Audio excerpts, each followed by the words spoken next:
Friends, welcome back to update yourself. मैं हूं मधु और आज हम बात करेंगे टाइप्स ऑफ अकाउंट। तो मैं आपको बता देती हूं कि अकाउंट कितने टाइप के होते हैं। बट फर्स्ट ऑफ ऑल मैं आपसे पूछना चाहूंगी, आप लोगों को तो सिर्फ दो टाइप के अकाउंट ही पता होगा, current account and saving account. लेकिन मैं आज आपको बताऊंगी अकाउंट कितने टाइप के होते हैं। तो चलिए आज हम अकाउंट के बारे में बात करते हैं। अकाउंट 4 टाइप्स के होते हैं: current account, saving account, recurring deposit and fixed deposit. या रिकरिंग अकाउंट या फिक्स्ड अकाउंट भी इन्हें कह सकते हैं। अभी हम बात करेंगे current account and saving account की, जिसे बैंकिंग टर्म में एक साथ कासा बोलते हैं। Current account plus saving account equal to CASA, जबकि recurring account and fixed deposit जिसे एक साथ बोलते हैं राफा, रिकरिंग एंड फिक्स। ठीक है, तो current account and saving account को हमेशा एक साथ पढ़ा जाता है, इसीलिए बोलते हैं इसे कासा। करंट अकाउंट और सेविंग अकाउंट में मेन डिफरेंस ये है कि करंट अकाउंट किसी भी बड़ी बिजनेस फर्म या कंपनी के द्वारा ओपन किया जाता है, जबकि सेविंग अकाउंट किसी इंडिविजुअल पर्सन के द्वारा ओपन किया जाता है। करंट अकाउंट में आपको इंटरेस्ट नहीं मिलता, जबकि सेविंग अकाउंट में आपको इंटरेस्ट मिलता है। अब आप ये सोचेंगे कि अगर करंट अकाउंट में इंटरेस्ट नहीं मिलता तो लोग करंट अकाउंट क्यों ओपन कराते हैं। तो मैं आपको यहाँ पे बता देती हूँ कि करंट अकाउंट इसीलिए ओपन कराते हैं क्योंकि यहाँ सेविंग अकाउंट में एक प्रोविजन है कि आप एक महीने में 4 to 5 टाइम से ज्यादा ट्रांजेक्शन, वन डे में 4 to 5 टाइम से ज्यादा ट्रांजेक्शन नहीं कर सकते। और अगर आपने इससे ज्यादा ट्रांजेक्शन किया तो बैंक आपसे उसके सर्विस चार्जेस लेती है, जबकि करंट अकाउंट में ऐसा कोई भी प्रोविजन नहीं है। यहाँ पर आप जितने भी बार चाहे उतनी बार ट्रांजेक्शन कर सकते हैं, जितने अमाउंट का चाहे उतने अमाउंट का ट्रांजेक्शन कर सकते हैं। यहाँ पे कोई लिमिट नहीं है ट्रांजेक्शन की, जबकि सेविंग अकाउंट में नंबर ऑफ ट्रांजेक्शन की लिमिट है।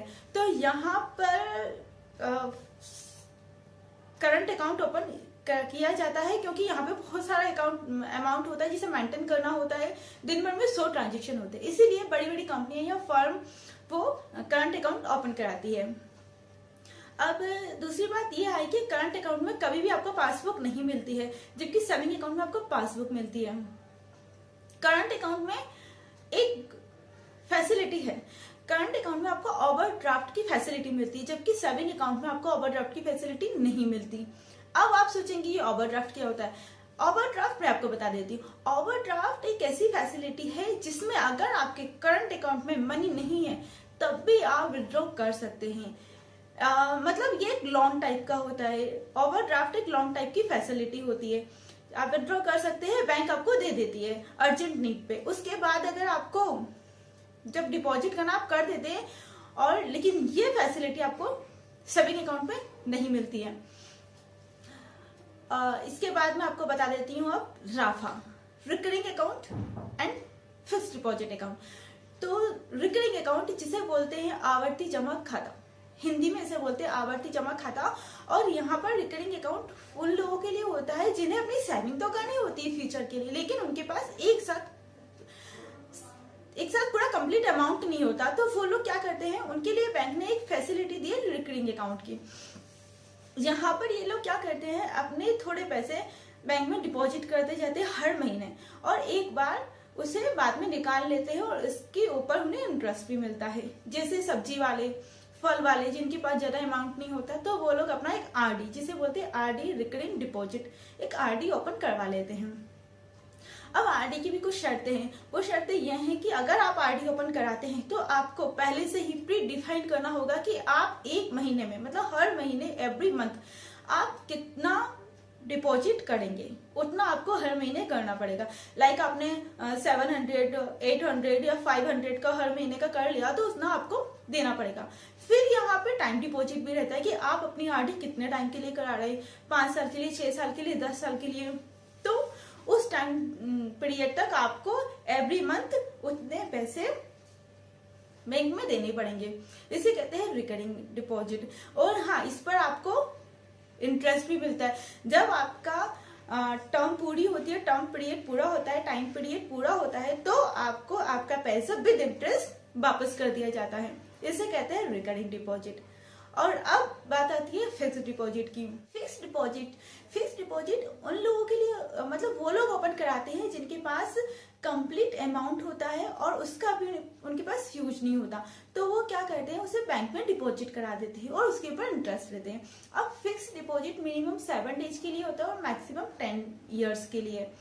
फिक्स डिपॉजिट जो होता है वो रिकरिंग डिपॉजिट के थोड़ा अपोजिट होता है, जैसे कि फिक्स डिपॉजिट में आपको जितना भी अमाउंट है आपके पास 5 लाख 7 लाख 10 लाख जितना भी है वो आपको एक साथ बैंक में जाकर डिपॉजिट करना पड़ता है एक प्री डिफाइंड टाइम लिमिट के लिए, जैसे कि 5 साल के लिए, 10 साल के लिए, 8 साल के लिए, ठीक है। जैसे ये मिनिमम 7 डेज के लिए, मैक्सिमम 10 ईयर्स के लिए होता है, तो आप उसे कर देते। उसके बाद जैसे इसकी मैच्योरिटी होती है तो आपका अमाउंट प्लस इंटरेस्ट आपको मिल जाता है, इसे कहते हैं फिक्स डिपॉजिट। फिक्स डिपॉजिट इसीलिए भी लोग कराते हैं क्योंकि फिक्स डिपॉजिट पे टैक्स स्लैब नहीं लगता, तो लोग बाग क्या करते हैं कि अपने टैक्स स्लैब से बचने के लिए भी कभी कभी फिक्स डिपॉजिट करा लेते हैं अपने पूरे अमाउंट का एक साथ। तो फ्रेंड्स ये तो फिक्स डिपॉजिट। अब इसे recurring account and fix deposit को प्लस बोलते हैं अपन राफा। और यहाँ पर जो आपने एनडीटीएल सुना होगा, नेट डिमांड टाइम लायबिलिटीज, तो वो current account plus saving account plus recurring account plus fix deposit account, इनको मिला के बोलते हैं उसे नेट डिमांड टाइम लायबिलिटी, इसे बोलते हैं एनडीटीएल। तो फ्रेंड्स अगर आपको समझ में आ गए हो कि बैंक अकाउंट कितने टाइप के होते हैं और क्या क्या डिफरेंसेस है उनमें, तो फ्रेंड्स मेरी वीडियो को जरूर लाइक कीजिए और उसे सब्सक्राइब भी कीजिए। और अगर आपको पसंद आया तो इसे अपने फ्रेंड्सों के साथ आप शेयर भी कर सकते हैं। एंड नेक्स्ट वीडियो में मैं फिर से आपसे मिलूंगी, तब तक के लिए बाय। अगर आपको मेरा वीडियो पसंद आया है तो उसे सब्सक्राइब कीजिए और बेल आइकन पर क्लिक कीजिए मेरे नेक्स्ट वीडियो के अपडेट जब तक पहले पाने के लिए। So guys.